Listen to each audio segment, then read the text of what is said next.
But one of the things that strikes me about what you said is that, the function of anything like traditional astrology is to contextualize one's place in a cosmos which is saturated with meaning, right? That's so the angels, the heavenly beings themselves are an expression of an idea in the mind of God.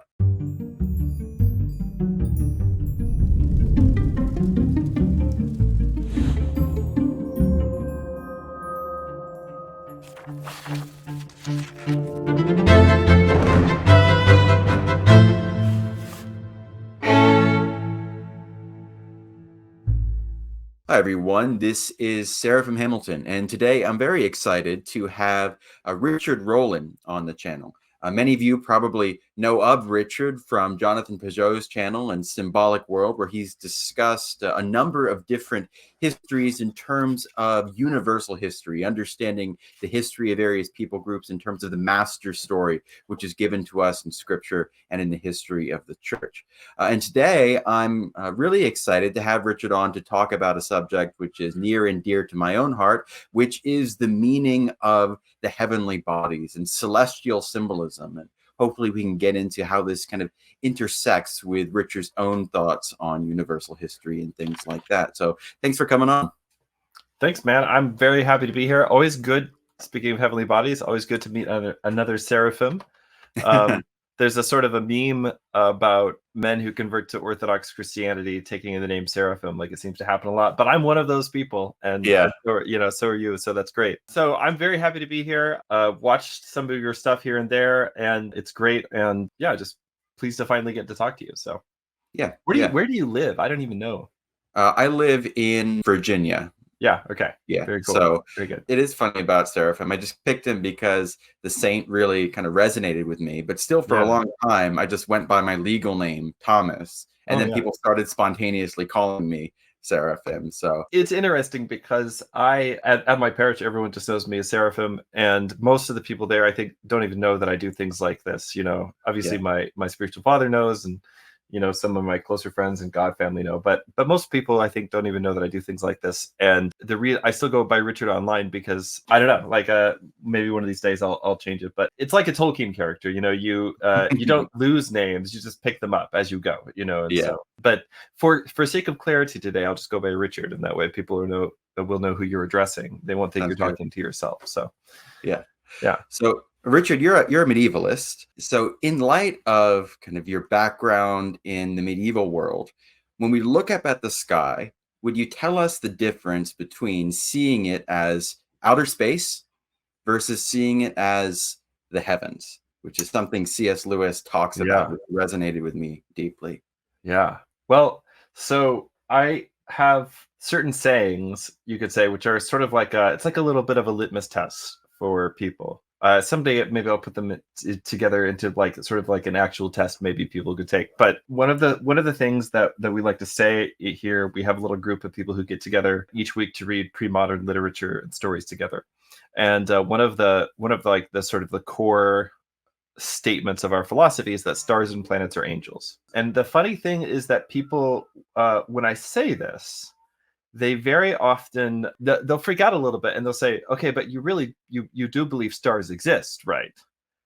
and the implication of that is that they don't believe that angels exist, or at least that angels don't exist in the same way that stars do, or like whatever, So the difference between looking up and seeing the heavens versus looking up and seeing outer space is it's a difference of meaning. It's a difference of what's it for. So most people, if you ask them right now at this moment, where here in North Texas, the sun is still currently, up in the sky, you can't see any stars, you can't see the moon, etc. And if you said, where is Mars right now? Or where's the moon right now? When the moon comes up, where's it going to come up from? Like questions like this. These are questions that most modern people would not be able to answer off the top of their head. If you went outside and you go out to the middle of a field somewhere where there's no city, there's no light pollution, and you said, hey, find the Pleiades for me. Where's the North Star? Which way is north, right? These are questions that most people could not answer. And the reason that they can't answer these questions isn't primarily because they live in the middle of a city where you don't see a lot of stars at night. It's not primarily because astronomy, like we're not taught about astronomy in our schools or things like this. I mean, education certainly has something to do with this, but for the most part, it's not because of any of these reasons. The reason that nobody knows the answer to these questions is because they have been taught to think about the heavens as outer space. And there's a kind of a weird transition going back to, you mentioned Lewis. We're going to talk quite a bit about the things that Lewis has to say about the heavens today, because he basically puts together a really beautiful summary of the medieval approach to things like stars and planets and whatnot in the discarded image. And I'm going to read a little bit from there. But one of the things that Lewis points out, and I think this is in one of the essays that's, oh boy, I can't even see the book right now, so I can't remember the name of it. But he's got a collection of essays about medieval literature, and he's got some stuff on Dante in there. He's got some other stuff. It's a lovely collection. But one of the things that he says in there is he points out the fact that it's not until the modern era, in fact, it is not until Milton, who is actually is kind of the culprit in a lot of this. It's not until Milton that the word space comes to mean, let's say, an area. Like space used to be a measurement of time. So a space would be like a short amount of time, right? And there's this transition that happens in the English language and in the way that people start to think about to refer to it as like undifferentiated. Man, I don't even have a word for this, right? Because the idea of like topos, right? Let's say undifferentiated topography, something like that. That's what space means now. So if we say this room has a lot of white space in it, or we say this page has a lot of white space on it, or we say this house has a lot of space, what we mean is that there's a whole lot of area where there's nothing going on, right? Which visually to the modern person is like a little is maybe appealing. So when you take that same kind of language, you start applying it to the heavens, right? The implication is that everything that's out there is random, right? You know, like the Neil deGrasse Tysons of the world like to hit us with all of these completely meaningless and almost entirely useless facts. I mean, totally useless unless you're trying to shoot a satellite into space, or you're trying to, I don't know, hit the moon with a rocket, or whatever you're trying to do, like, except in very small edge cases, which simply don't come up for 99.99% of people who've ever lived. The fact that there is so much vast, undifferentiated space between one planet and the next, one star and the next, right? That the vacuum of space just stretches on and on and on and on and on for more distance than can possibly mean anything to a person living on Earth, right?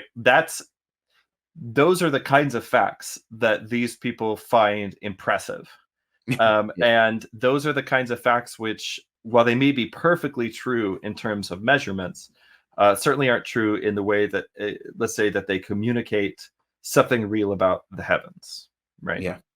And so in the Middle Ages, they had a way of, first of all, describing what they saw. I mean, that's the important thing to understand, is that the old medieval ways of doing astronomy still work. You can go take the tables that they used. You have to make some small adjustments for things like the drift of the equinoxes and so forth. But you can still go and take the tables that they made to predict when there would be like an eclipse, for instance, or something like this, and it'll still be completely accurate. You still use it perfectly well nowadays. In fact, I like to tell the story. There was an astronomy professor that I met at a classical education fair, and he had made a device and like had it like, you know, sort of like laser cut and everything. And it was like a kit you could put together, and it had a little man, like a little pawn at the center, and then around it on like two different axes there was a globe, and on the globe, positioned on the globe, were all the various different constellations and the moon and the sun and a couple of other things. And you could around the base, you could dial in the time of year and I think the hemisphere you lived in and the time of year, something like that. And you basically put in like the date, and it would show you the exact position of those things. Oh, it's the year, and then the time of day. And it would show you exactly the position of those things. Like, he just reinvented the astrolabe, but he'd done it with the old sort of Ptolemaic model of the universe, with you standing, let's say, from the position of the observer, so that you could say, where will you see Saturn tonight, right? Or where will you see Mars tonight, or something like that? Well, put in the time of year and where you're standing, and then it shows you on the globe, oh, it's going to be here in the sky, and you can look up and see it.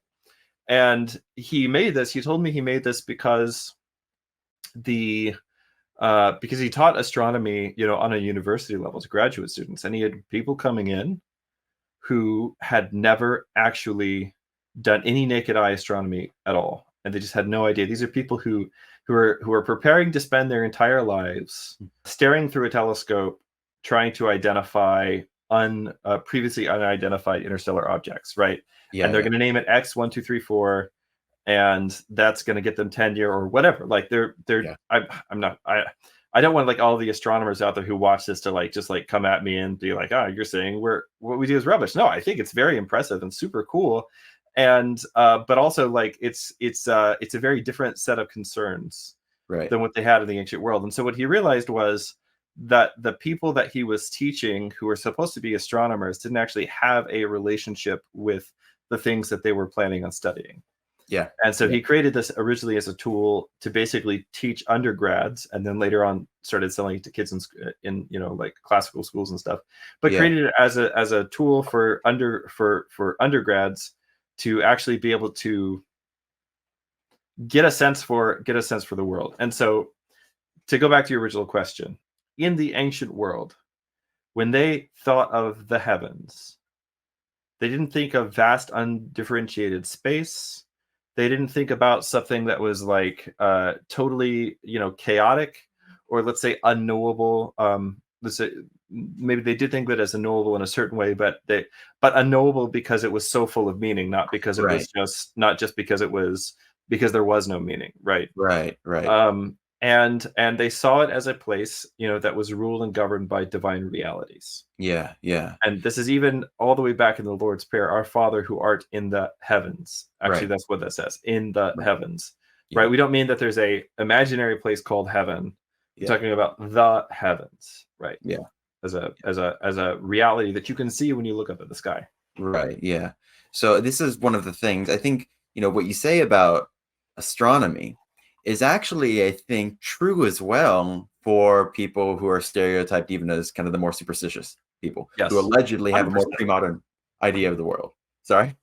I said 100%. That's like you think anybody like reading the astrology section in a newspaper, or I guess people don't use, but I'm sure there's an app or something for it now. But you think those people like actually know how to tell whether or not Mercury is actually in retrograde and know what that means? I mean, if anybody who's doing anything in astrology is not looking up, they're looking at their screen, and they're looking at a circle with representations of the planets. And what does a little triangle have to do with the actual celestial body, which is allegedly governing the entire system of interpretation here?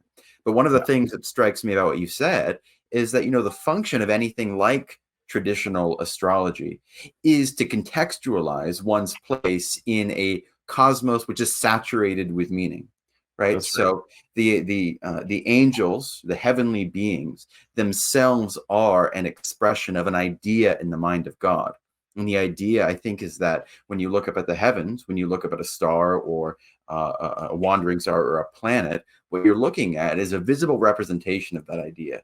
And the notion is that our spatial relationship to that kind of network of representations that you can see when you look up is in some sense related to the meaning of history and our everyday life and things like that. But, popular astrology today really has nothing at all to do either with the heavens or with that system of meaning.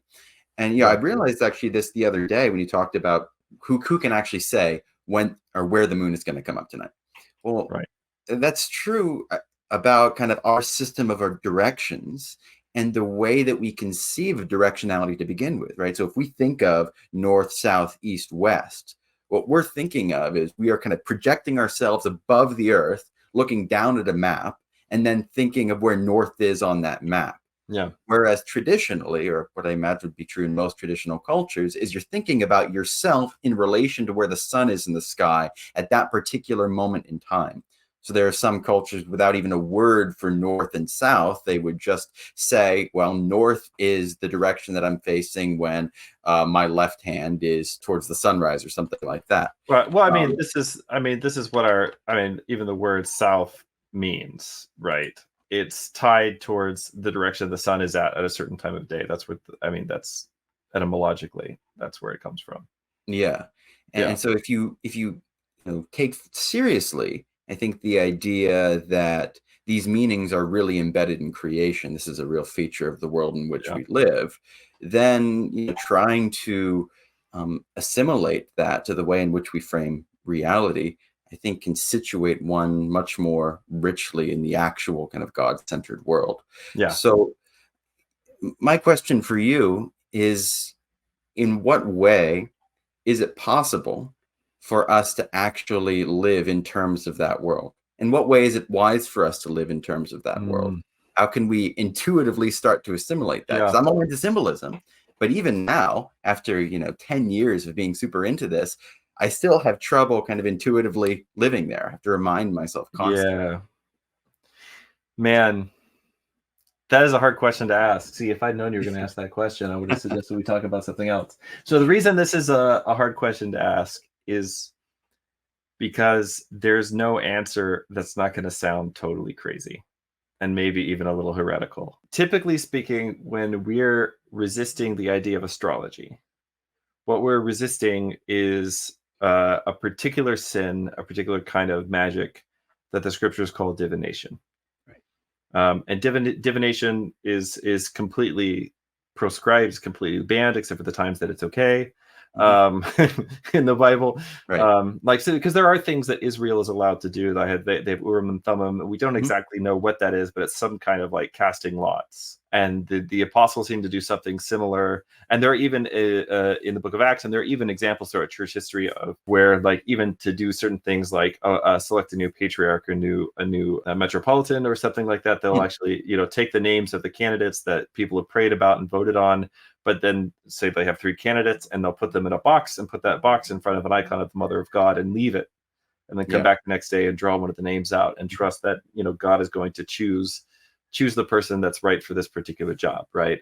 So, and you could argue that that's a kind of a divination, but I mean, really what you're sort of praying and then kind of leaving something up to an agency that's outside of yourself, right? So there are examples like that you find in the scriptures that seem to be okay. But for the most part, divination in the ancient world was done by 3 means. One was the examination of entrails. The other, so you kill a certain kind of animal and you pull out usually the liver or the intestines, and you look at them, and if they're a certain way, then that means one thing, and if they're another way, that means another thing. And there are a lot of actually divination handbooks from the ancient world that kind of survive. So if you're into looking at sheep's livers, which again you can't do as a Christian, but if you're into looking at sheep's livers in this way, you can still find stuff about this.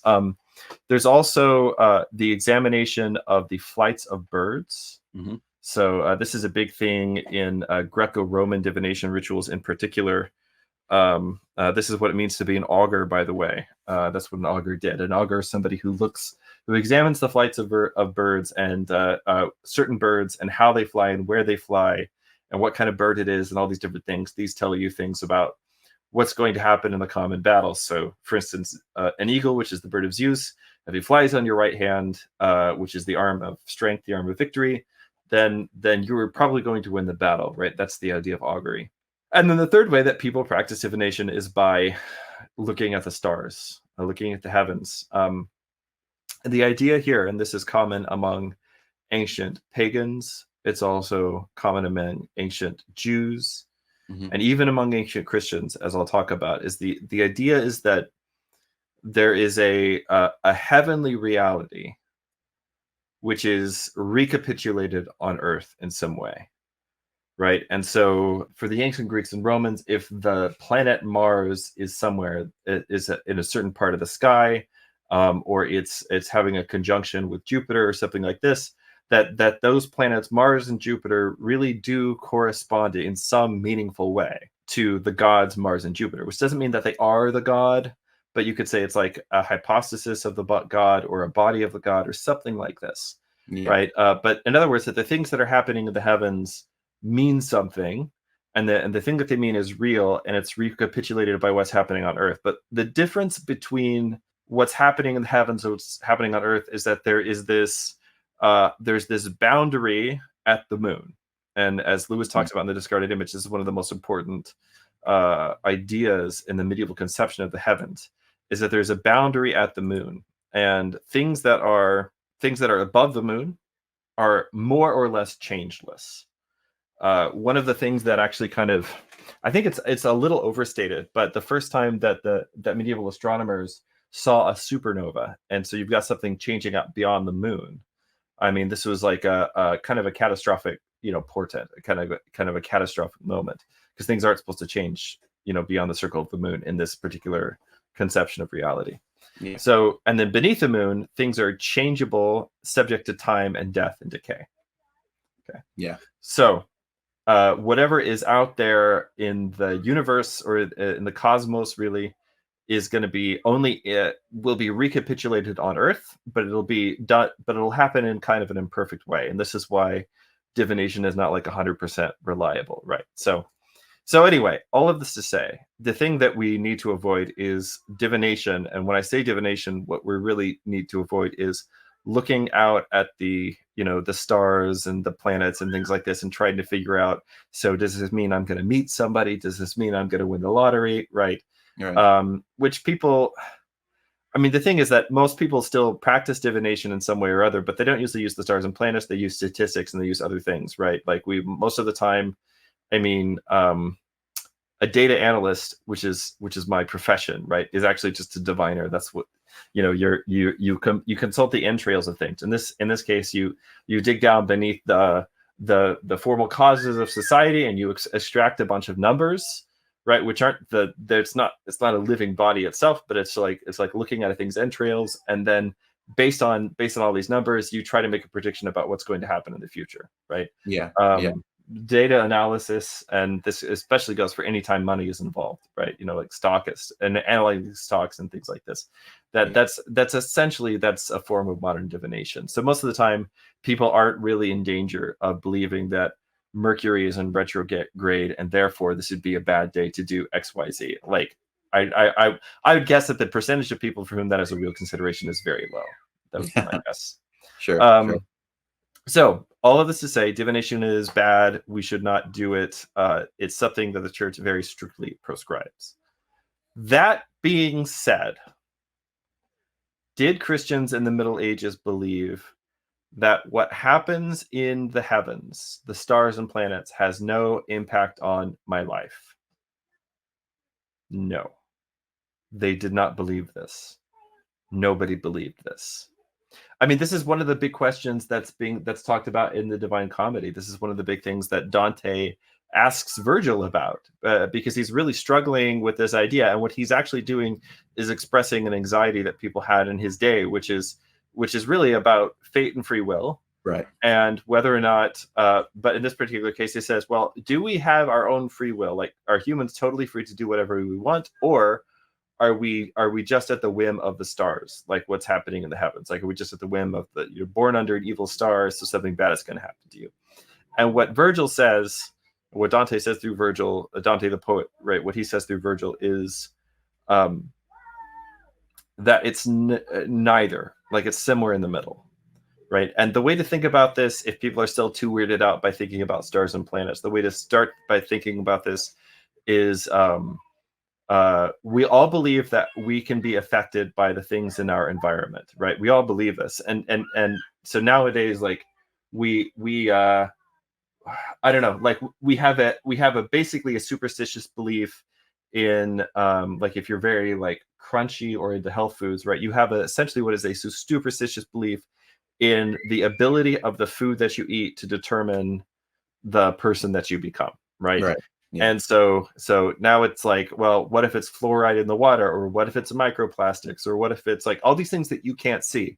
I'm not saying those things aren't real or that they don't really have an effect on you. I'm just pointing out that everybody in the modern world basically agrees that these things exist and they have the capacity to affect your life. And people, for some people, it's more extreme than others, to the point that some people have this sort of deep what essentially amounts to a religious belief in the need to like control, what if there's any mold in the air at all, or what if there's right, and usually that it manifests as like a neurosis or a phobia or something like this, and Yeah. you can do that. But the same thing happened in the Middle Ages in regard to the stars and planets. Yeah. So everybody agreed that these things affect you to some amount, right? And I would basically argue that is still true.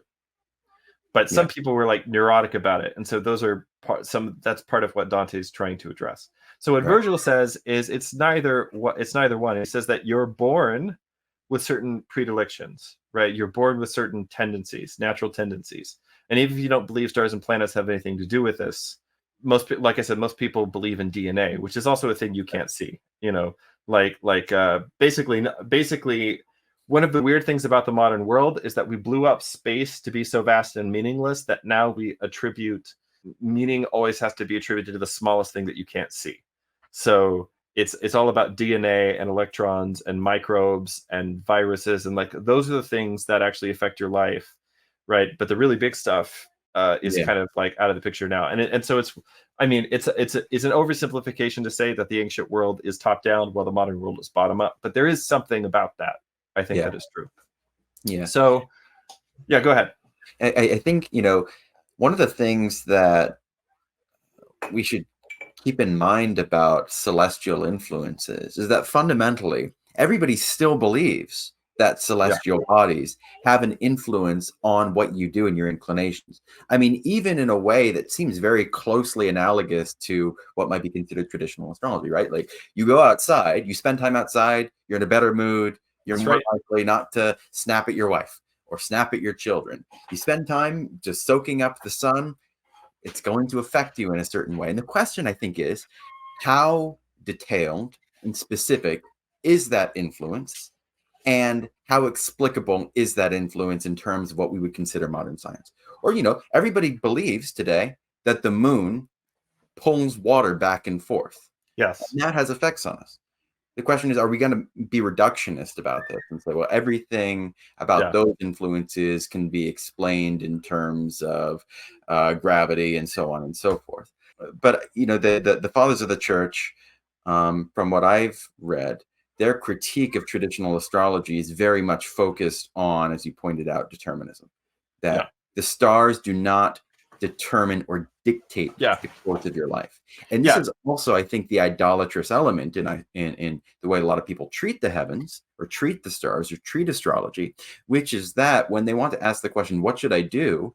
They basically inquire of these created beings and allow them to be their ultimate source of authority for what exactly they're going to do. And ultimately, God gets kicked out the back door. Because it's no longer about what does God want you to do in this situation? What does God instruct you to do? It's about, well, if I put together my astrological chart and check the conjunctions relative to my birth chart, then this or that is going to be wise. And ultimately, that is just a horrible way to live. And it also, I mean, I think there's a certain amount of this that you could say people are looking for, well, it's not my fault. I was just born under an evil star. That's why I did this thing, right? Like it's a way to kind of abdicate responsibility. So what Virgil says in the comedy, what he says is that the stars do predispose us to certain, let's say, habits or attitudes of mind.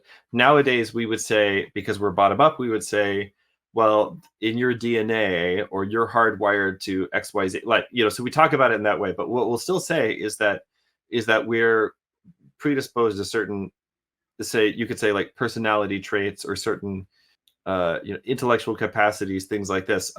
There's actually I think the closest modern thing that, like I said, not a lot of modern people really believe in astrology, but lots of modern people believe in personality tests, like the Myers-Briggs and all that sort of stuff. The Enneagram. And I know that there are probably people watching this who are going to reach out to me and be like, well, you're saying you don't, man, the Enneagrams explain everything about me. And because that's happened before. Every time I talk about the Enneagram, I always get angry emails. But the thing to understand about the Enneagram is that, or the Myers-Briggs test or anything like that, right? It's the same. There's not a huge functional difference between saying, well, I am an INTFJ or whatever, and that's why I did this.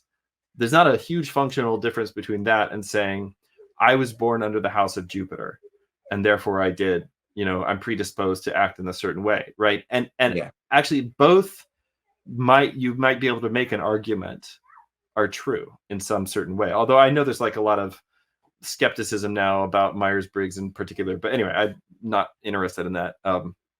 The point is that you could find cases where both are true to some certain extent, right? But does that justify? Are you therefore totally guiltless for your bad behavior because of this thing that's outside of your control? Like you could also just say, let's say there's a disposition towards alcoholism in your family, right? Or some other kind of destructive behavior. And are you therefore totally? Is it completely not your fault that thing happened, or that you sinned, or that you lived in this particular way? Well, no. It's somewhere in the middle. Like there is such a thing as what philosophers call like moral luck, which is just like the circumstances you're born under. By the way, listen to how I said that. We still talk this way, right? The circumstances that you're born under, right? Being born under something, right? Right. So there is a such thing as moral luck, and I have to believe that even God takes such things into account. He doesn't judge everybody according to the same standard. In fact, weirdly enough, he gives everybody the option to create their own standard by which they will be judged, which is, of course, however you judge other people, right? That's the standard you get to be held to. But anyway, so I mean, all of that to say, it's a hold on, I got to plug my computer in here. All of that to say, the question then becomes more difficult when you ask something like, well, how do you live like this stuff is true? Like how do you live like the stars and planets really are angels, or they're like, you could say like a ship being sailed by an angel, or something like that, however you want to talk about it. How do you live like that's true? How do you live like those things affect your life in some real way without going crazy or losing your mind? I don't really actually know the answer to that question. Like I would like to say that this is, that I've perfectly been able to reintegrate all of these things from this ancient model into my life. But to be totally honest, there's some things that I still don't really have a good grasp of myself. Right. And part of it is living in the time and the situation that I'm living in. Part of it is just like you can only focus on so many things at a time. And there's like more, you could say like more fundamental things that I'm still working on. So I don't totally know the answer to this question, but I think that it's something like, and this is something I sometimes have an inkling of. I really love stargazing, actually. But I had the same effect, and I've had this thought and this feeling when I've gone stargazing. But I also have this thought sometimes when I also had this thought the other day when we were watching the eclipse. So I live in North Texas, and we're right smack dab, like our house is like dead center of the path of totality for the recent eclipse, which is really cool because I have to go anywhere. I just went out and sat in my lawn and sat out there with a book and watched the eclipse. And it was an incredible moment. I mean, it was one of those things where, because I knew people who had like family coming in literally from other countries, like people coming in from Canada, people coming in from other countries, coming from Portugal, and like all around the world to basically to Dallas. Why? So they could see this thing that's going to last. I mean, the totality only lasted like 4 or 5 minutes. So they're coming from all over the world to see this one specific moment, to be here for it. And I remember thinking, that seems a little excessive. I'm not sure I'd do that. At the same time, like, I'm not like, I don't believe that the things that happen in the sky are just like totally irrelevant or arbitrary or whatever. Yeah. It doesn't mean that I always think I know what they mean. I mean, but the fact that eclipses can happen is a pretty extraordinary thing. Yeah. I mean, and it's a thing that's done like just, I mean, so sitting out and watching it. Of course, we have a bunch of animals here on the farm, and like all the animals just like went berserk like right before, and then like once the eclipse hit, all the animals just went to sleep. It was the weirdest thing. Yeah. Like because humans aren't like this so much. It can go dark and it doesn't matter. You're gonna keep working and keep doing whatever. But most farm animals, like chickens and stuff, are not nocturnal at all. And if it's dark out, they just go to sleep. And so just suddenly, like the sun went out, and all the chickens freaked out at first because it was, the wrong time of day, and they're not near their roost and everything. But then as soon as it went dark, they just were like, okay, well, I guess we're done now. And they just like huddled down on the ground and just went to sleep. And for 4 minutes, and then the sun came back up. But also, like, all of the other animals, like all of the bird songs stopped, and all of the crickets came out. And then as soon as the sun came back out, all the crickets like crawled back under the grass. Like you could see all the bugs just like scuttle back under the grass. And then all of the songbirds started up again like they would if it was early morning. It was the craziest thing. It was the craziest thing. But I remember having this, see, this is where, like, I've been beating around the bush for a while because I don't want to say something very weird. But I remember having this kind of distinct feeling, not of worship, but of almost like friendship with the sun. And the sense of, and I often think this about the moon or certain stars and constellations that I really love when I go stargazing, or I'm just sitting out at night looking up at the sky, which I do a lot of. This sort of feeling that, and it's just a feeling, but this is sort of feeling like, he's been around for a long time, and been with us since we started, and I don't know. That's but I mean, I don't think that's wrong. I don't think it's like unchristian. Like we even talk like in our hymns about the sun hiding his face at the crucifixion. Yeah. Why? Well, it's not an eclipse. Actually, we know it's not an eclipse because pagans tried to argue it was an eclipse. I don't know if you know this, but there were pagan philosophers who tried to argue that it's an eclipse, and the Christians hit back with, "Listen, dude, we can predict eclipses. We know there wasn't one that day, so that darkness was something else." Yeah, it's a really remarkable fact about, that this was an objective historical event that actually was seen over a pretty wide geographic area. I think we tend to imagine maybe this just happened over Jerusalem, but actually the ancients were aware that this really you've got people happened. People in Alexandria writing about it. Like, it's and the thing is, the explanation that the church gives for this is that the sun hid his face and the moon turned her face away. Why? Because the one who created them was hanging on the cross. See, this is where I think the rubber hits the road and things get really exciting in terms of, okay, let's say creation really is this integral unity, that the human story plays in some sense a central role in the whole structure of creation, and that events in the life of the human story are reflected really objectively in a way that you can see in, I don't know, the broader world. One of the things that is really striking for me, you mentioned supernovas earlier. There was a visible supernova in 1054. I think it was about 12 days prior to the excommunication of the Patriarch of Constantinople by the Pope of Rome. And people might say, well, that's not the real date for the schism. But it was a remarkable symbolic turning point. And in the heavens, something blew up and people saw it. And I have to believe that there's something real going on there. If we believe that all things exist in and through Christ, and that the church really is his body, and that a wound of that magnitude in the church is a ontological catastrophe, it seems a little too coincidental that something like that would happen in this very year. I mean, if you just go look at you can go back farther than that, like to all the well-documented portents in the sky when Julius Caesar was right before he was assassinated, and if you go back and look at well, okay, I mean, we don't have to like make up an example, right? Because literally it's at the very beginning of the gospel, right? So the wise men come and they follow a star. And I know there are different arguments about exactly what this is. Yeah. But I think it's very clear to me that it's, it's an angel, or it's like, but also that's what a star is. Like I mean, this is the thing when it says the heavenly host appeared above the shepherds, praising God and saying glory to God in the highest, and on earth goodwill to peace, goodwill towards men. Right. The heavenly host means the moon and the stars. That's what that means. I mean, if you go and look in the Old Testament, how this language is used when it refers to the stars and planets as being an army that God calls out by name, like it's his war band, right? That is how the Old Testament speaks. And basically, the circumstances of modern life are such that we have reduced this to simply a nice poetic way of speaking.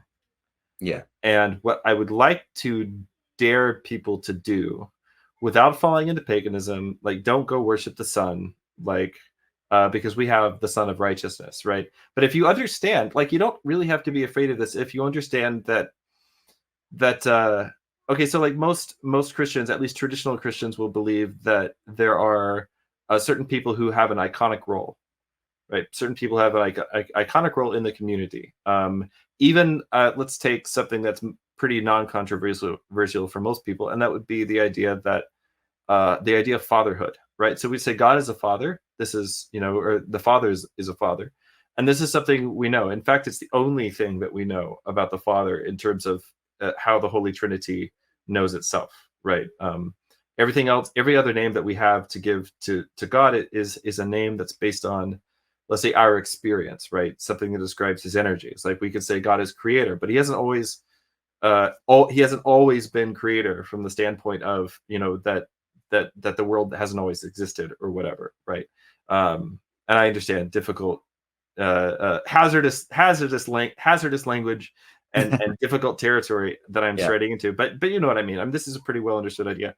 And so, but the Father is always Father. He's always Father, and the Son is always Son, and therefore the Son has to be, co-equal, like has to have existed with the Father from before eternity, right? Because otherwise the Father isn't always Father. It's not his true name.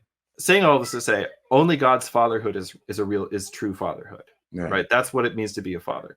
I'm a father, though. I have 5 children, right? I'm a father. My fatherhood is an icon of God's fatherhood. Now, sometimes it's a very bad icon, right? And some, there's like a lot of, let's say, like distortion on the glass or whatever. But ideally, if I'm being the kind of father that I am supposed to be, and the kind of Christian man that I am supposed to be, then my fatherhood will be an icon of the fatherhood of God. And my children will get to know what it means to pray, "Our Father who art in heaven," because they have a father who loves them and who is imperfect, right? And even Jesus says, uses this kind of iconic phrasing when he talks about, listen, even if your father's being evil, give you good things, right? How much more does your heavenly Father care about you, right? So in the same way, the Son is actually also an icon, right? The Son functions as an icon of Christ, and this is not even remotely debatable. I mean, if you look at the language in the scriptures themselves, if you look at the Son of Righteousness, if you look at the way that the church fathers write when they're describing the Holy Trinity and and Christ, and even like hymns like "O Gladsome Light," like these ancient Christian hymns, we take the idea of the east, of the rising, right? We have seen his star in the east, that is in the rising. We've seen his star rising. That's what that means. Like the day spring from on high, the morning from on high, like all these different, this very scriptural language would be completely meaningless without the Son. Does this mean that Jesus is actually a solar deity? No. It means that the Son is an icon, right? Yeah. And that the Son is an icon by which we know Christ, by which we can understand certain things about God, because it's the closest thing that in the created world is the closest thing that we have to understanding these certain aspects, right? The idea of light, the idea of majesty, the idea of glory. Basically, nothing else that you encounter in the physical world comes close to the Son in that regard. Yeah. Okay. And the scriptures describe the sun, moon, and stars as ruling over the day and the night. They are governors and authorities. And so when the scriptures will later talk about the children of Abraham being exalted as kings, it talks about them exalted as stars in heaven. And I think there's something that, is intriguing in the kinds of questions that arise out of this. If we say, okay, the Son is symbolic of Christ, but that's a real kind of truth. I mean, we're not being cute here. This is just a basic truth about the real actual Son that you look up and you see. Well, then what kind of questions does that spur us to ask about the nature of the physical body we call the sun? And I don't have a comprehensive answer to this, and I don't quite know what I'm about to say means, but I think it means something. It is really striking to me that the sun is precisely 333,000 times more massive than the Earth. And the thing about a ratio, which is fun, is that a ratio is kind of an objective truth about a thing, because if you measure things in cubits, well, you can declare a cubit to be whatever you'd like it to be. But when you look at a ratio, it's giving you an actual relation which is inherent to the things you're describing. And there's a really interesting book. I don't know what your thought is on this kind of thing, by a gentleman named Robin Heath. It's called The Matrix of Creation. And he gives out a whole host. He's not a Christian. He gives out a whole host of kind of ratios between various heavenly bodies, which he suggests kind of indicate some kind of symbolic truth, which is embedded in these things. But I mean, I've double and triple checked that 333,000 figure, because it's so remarkable to me, especially in light of Christ as the Son of Righteousness, 33 years old. That's a common symbol. There's another little book, I forget what it's called, unfortunately. I think it's called like Sun, Moon, and Earth. And it has a little chapter on the idea of 33 as the number of the solar hero throughout world cultures. And so that's, modern, I don't imagine that those who have made these measurements had that in mind when they got that result. But I've noticed. I have noticed the number 33 comes up in a lot of things, even some stuff I was looking at the other day. But yeah, I mean, how else would things be? I mean, this is the tie-in that's like really practical as far as like the way that we practice our faith goes. That I like to point people towards is the way that the feasts of the church correspond to, or are supposed to correspond to. And I don't actually want to. I don't want to get into a whole thing about telling people which calendar they should be on. But well, okay. You know what? Here, I'm just gonna. I'll say the thing. So I understand, and I'm sympathetic to like arguments for the old calendar. I'm a very conservative person, so like that's very. But I think that there's an argument to be made to say keeping these feasts close to the solar events and the agricultural events that they are supposed to correspond to is actually really important for keeping our faith from becoming like just like kind of like a Gnostic, I don't know, just like kind of an unreality, right? The idea of like Christmas should actually be near the winter solstice, and Annunciation should be near the spring equinox and things like this, because this is how God came to us, and He came to us not in spite of, like, the thing that drives me completely crazy is when people act like, obviously, if for it to be real, it can't coincide in any way with like the old agricultural cycle.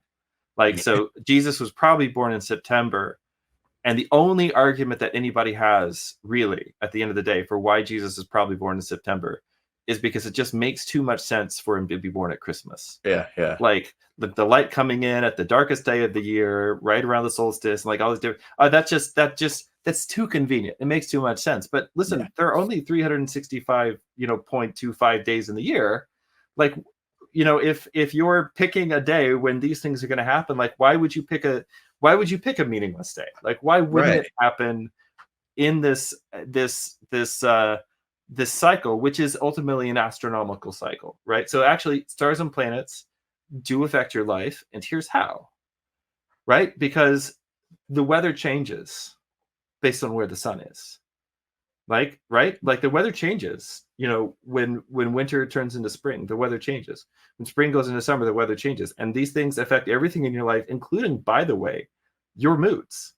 Like, ask people in North Texas about middle of August how we're feeling.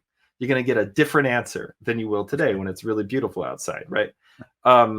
So like, even on just the level of the seasons, right? Just the level of the seasons, you have an interaction with heavenly bodies that actually affects almost every part of your life, to the point that it's so important you don't really think about it, or you just take it for granted because it's constantly there. In fact, we say when we say that something is constantly there, we say it's like the weather. It's just like it's always there. But like all of the weather, every single bit of weather that we have is affected by and I'm not just talking about the temperature now. I'm talking about the movement of air currents, right?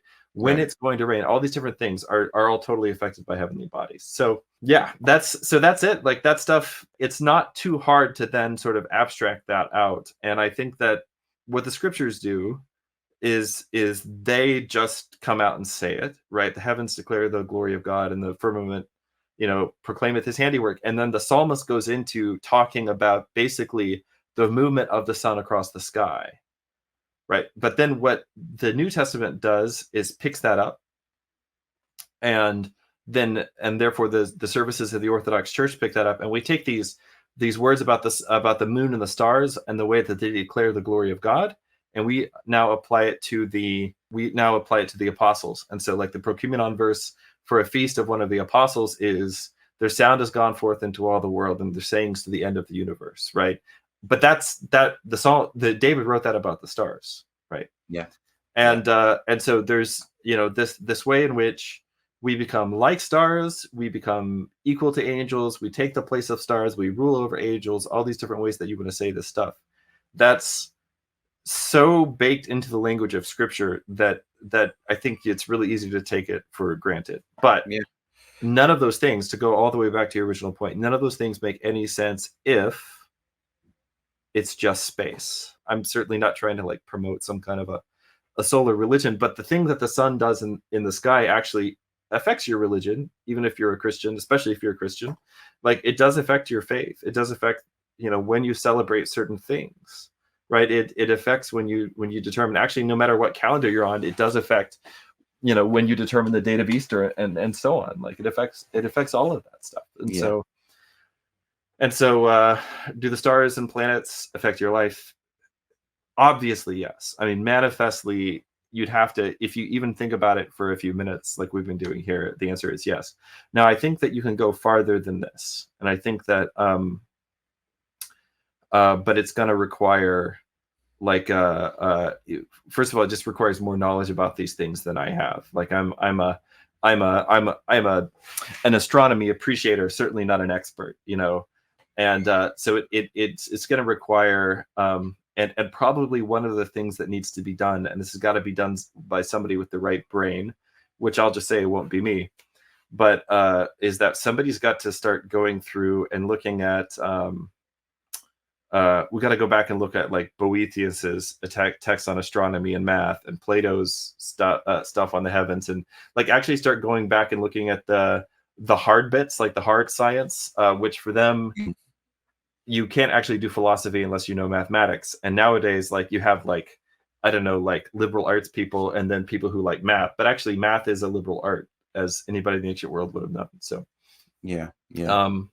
and so anyway, I think that we've got to, if we're going to take it any farther than this, and we can proceed carefully, but I think that we can do so safely, because for all the reasons that we just discussed. But I think that definitely moving towards a recovery, because, I mean, everybody, ancient pagans, ancient Jews, ancient Christians, thought they didn't think that math was just this sort of arbitrary thing, right? They actually saw it as actually also a profound revelation of something true about the cosmos, and true about humanity, and true about virtue, and true about God. And so we got to, inner structure things. Yeah.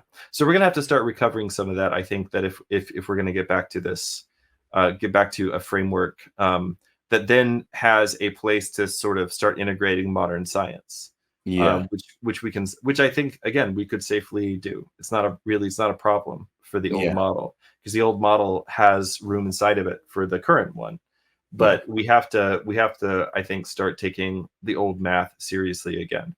And the fact that we don't is really mainly the fault of, mainly the fault of the Copernican revolution and all that stuff. But I think if we could start taking the old math seriously again, that it'll the way to integrate the new stuff into the framework will become more evident. But I haven't figured it out yet. So there you go.